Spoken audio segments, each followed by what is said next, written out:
Welcome to The Screen Queen, the show where I'll be talking about your favorite show or your favorite movie. You'll just have to find out what you're about to know. This is your Screen Queen, your host, Samantha Parrish.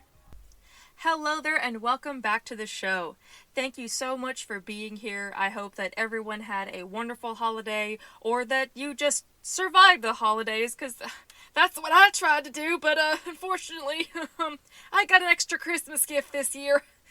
Your host caught COVID over the holidays, and it pushed back the production of this episode until I was able to not sound like a combination of Bruce Dern from The Hateful Eight and sounding a lot like Reagan from The Exorcist. It was not a good combo to have together, man.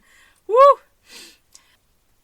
But I got some tea, I got my energy back, and I want to get into this very special episode to bring in the new year on The Screen Queen.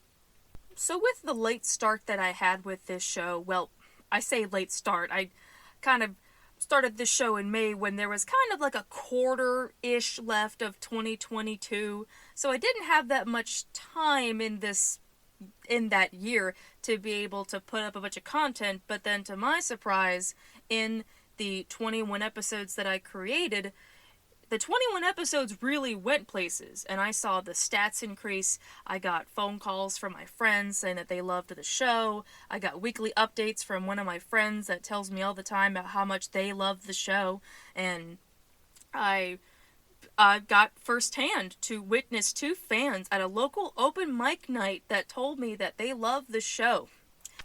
Of the 21 episodes that I created in 2022, there's a lot that went into those episodes for which one was really popular, which one was the most difficult to create, and that's why I decided to go ahead and do a nice little appreciation episode to explain to everyone out there what they might not know about those episodes, about what happened beyond just pressing play.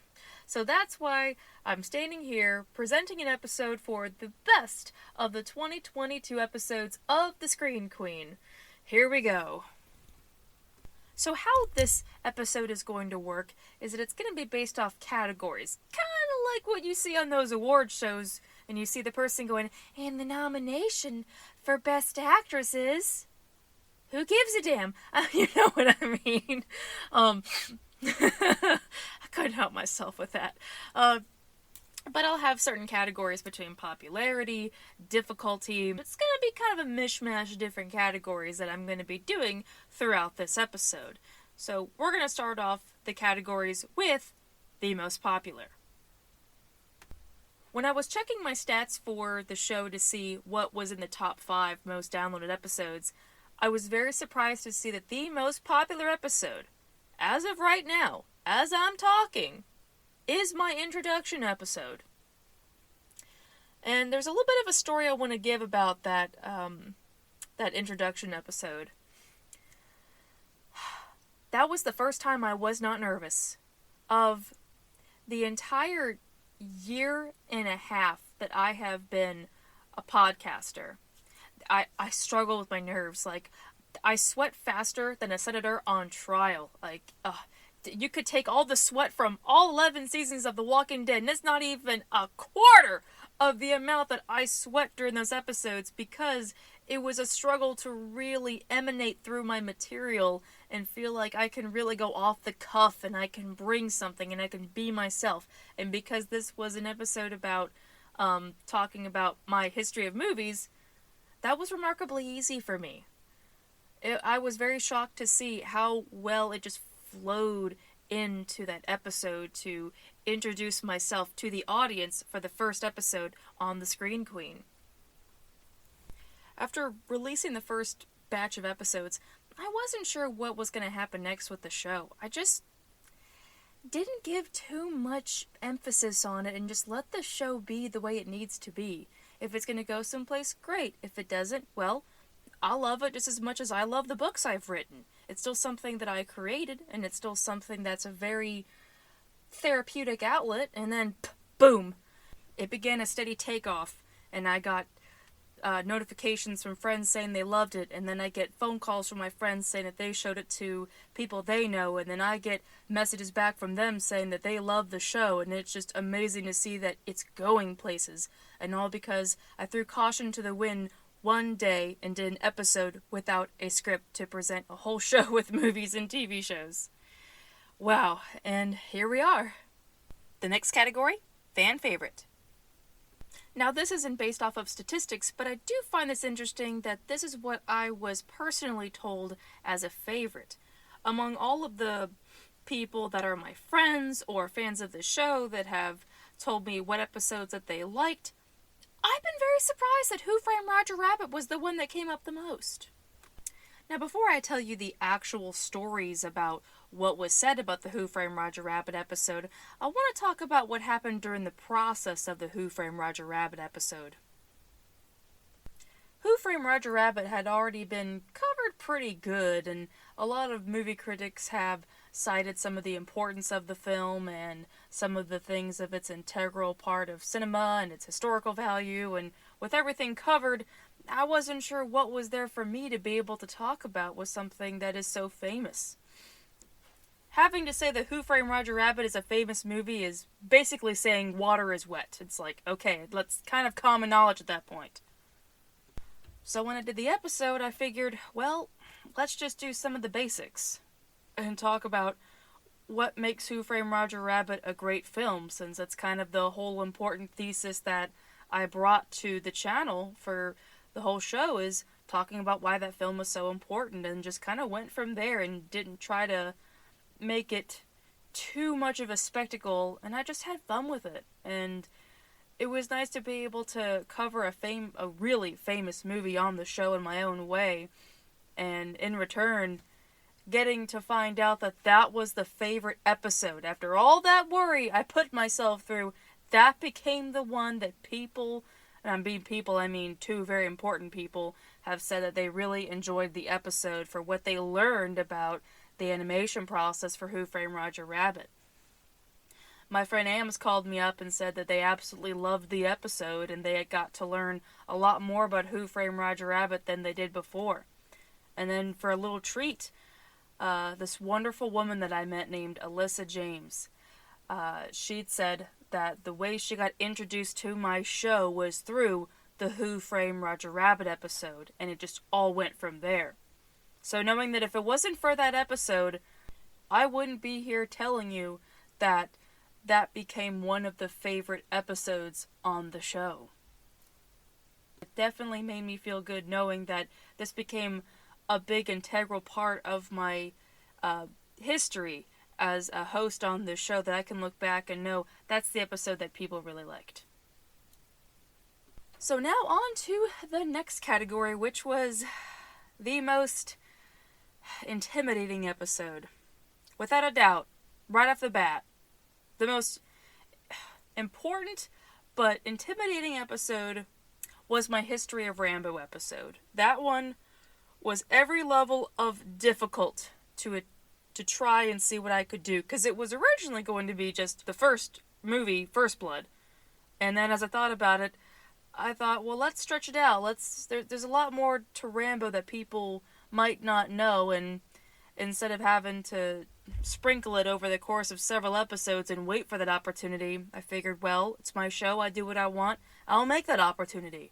And I made the History of Rambo episode, and in turn, it created a whole new series where I could be able to cover large franchises, which was amazing. But if anyone has heard the episode or remembers it, a lot of people might remember that I got emotional during that episode, because it's one of the very few movies that ever makes me cry, and that's a hard list to get on. That really pulled out all the stops for me to do such a intense film analysis for a series that I love, but also a series I hadn't finished yet. So you can kind of see it was kind of a race against the clock to get that episode done to cover something that I hadn't finished yet.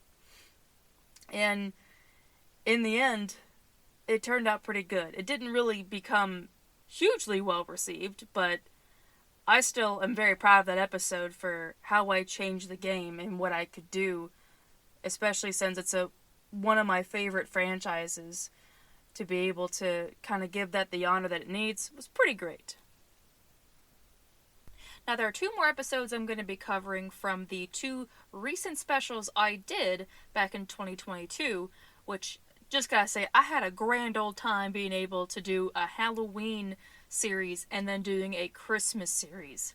And I was quite surprised to see which one of the episodes turned out to be the most popular.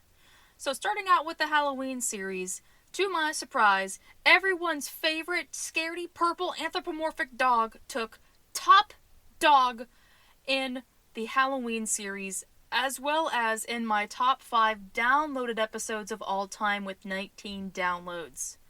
I rarely get the opportunity to talk about TV shows because there are very few that I'm going to be able to have the material to talk about them, since they're a little bit longer than movies, so it's kind of biting off a lot more than I can chew.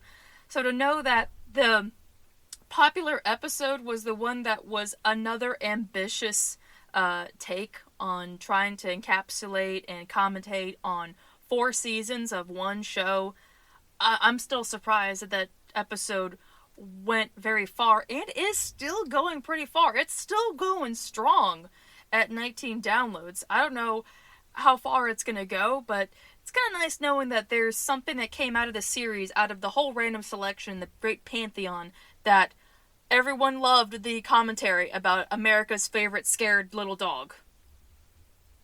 And for the last favorite to talk about in my recent series during Christmas time, the episode that got the most downloads was my Lethal Weapon episode. I guess I really am not getting too old for this shit if it really is pulling off very well. I wasn't quite sure what was going to happen during the Christmas series because it's a busy time that not many people are going to be having the time to listen to the show. So I kind of expected that if it was going to take a little longer for people to listen to the show, so be it, because Christmas is a busy time. But to still find out that people listened to the show during Christmas time was amazing, and that Lethal Weapon was the one that people loved the most. Since it's a movie that, yeah, it's still popular, but I didn't think it was going to be that popular to take home, like, the grand prize of being the best episode of the entire Christmas series was fantastic and amazing. Wow. I don't know if that's a crime or not, but maybe it's criminal how good that episode was, I guess. It's still phenomenal to think that there was so much work done in a little amount of time for 2022, from May to December, and seeing some of the episodes that really grew in popularity, and the ones that touched people's hearts, and the ones that were the most popular, and then even from my point of view, for the ones that I took the most pride in, and the ones that I was shocked to see be popular in certain series that I did. It was nice to see that this show had a perfect amount of episodes, that everything that I covered, even though it was completely random, it all worked out for the better. I gotta say, I love the fact that this show runs on a lotto system, because I never know what's gonna happen with this show. I've had the most pleasant experience of not knowing what's gonna happen, and I'm one of those people that likes to know what's gonna happen. Your girl's come a long way from feeling kind of like Courage the Cowardly Dog, where I'm terrified about what the outcome is going to be, and just being okay with what the outcome is going to be. And I have a chock full of episodes that I have planned for 2023, and I can't wait to get into it. But first, I have an announcement.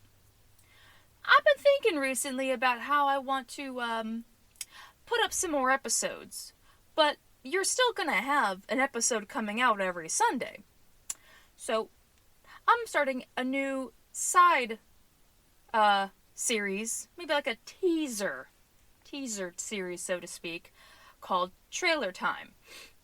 So those will be the episodes that I'll be talking about upcoming new movies while you're waiting for the new episode. So just like the way you see a movie, you see the trailer and then you get to have the grand featurette.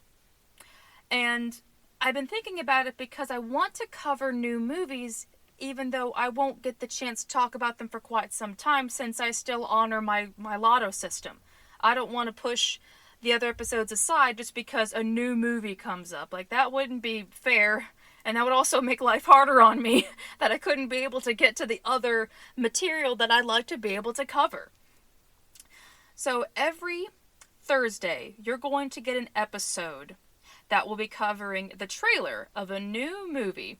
I have one that I'm going to be getting in the works, coming out sometime on Thursday.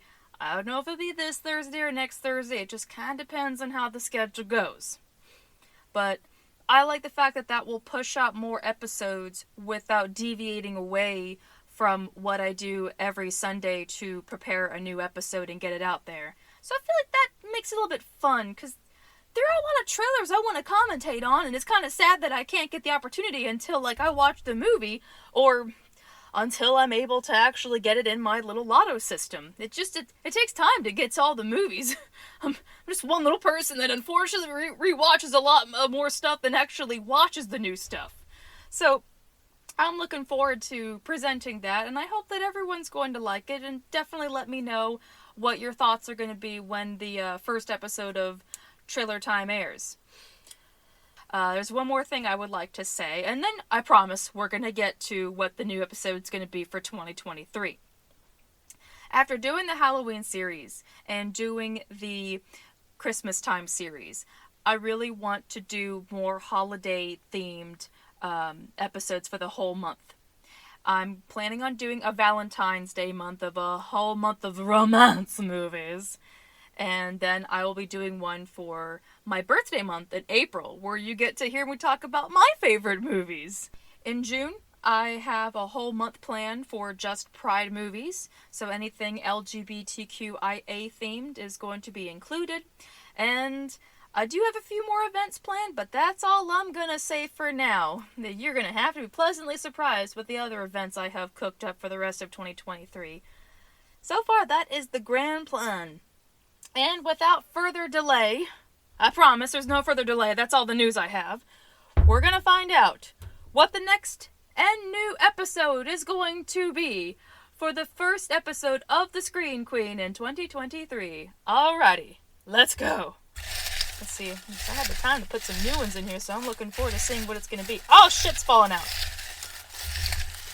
Okay, let me just put those back in. I need someone for this. Wait, I got one. I got 3. Nope. Come on, I just need 1. What are you? Ah! Yes! Yes! 1,000 times yes! Yay! Oh, yay! Oh, I'm so excited. This is amazing.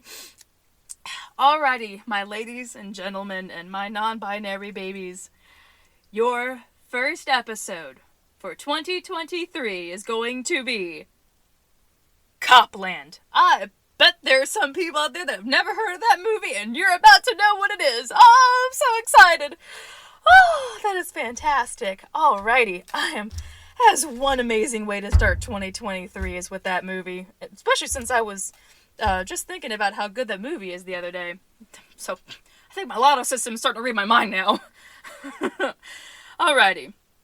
Well, thank you so much for listening to the best of 2022 for the Screen Queen series. I appreciate those out there that take their time to listen to my episodes and the further support of the show. It's absolutely amazing. I've dreamed of being able to have the praise for something that I do, and I never thought that it would be for this show, but that's kind of the beautiful thing, is that you never know when you're going to get the praise that's due to you. And I'm glad that it's with this show. Absolutely fantastic. I love you all, and thank you so much. So, in between waiting for trailer time and the new episode of The Screen Queen, you can catch up with me on my Instagram, The Queen of the Screen. The Queen of the Screen. Sometimes it's a tongue twister to say my damn name. You can hit me up for movie suggestions or things that you would love to see on the show, or if you just want to say hi, you're more than welcome to do that. You can also catch up with me on my TikTok, where I post up a lot of behind-the-scenes stuff for the Screen Queen. You can find me at the Mystical Space Witch. Alrighty. I hope everyone had a happy new year. You all take care now and stay amazing. This is your host, signing off. Bye-bye!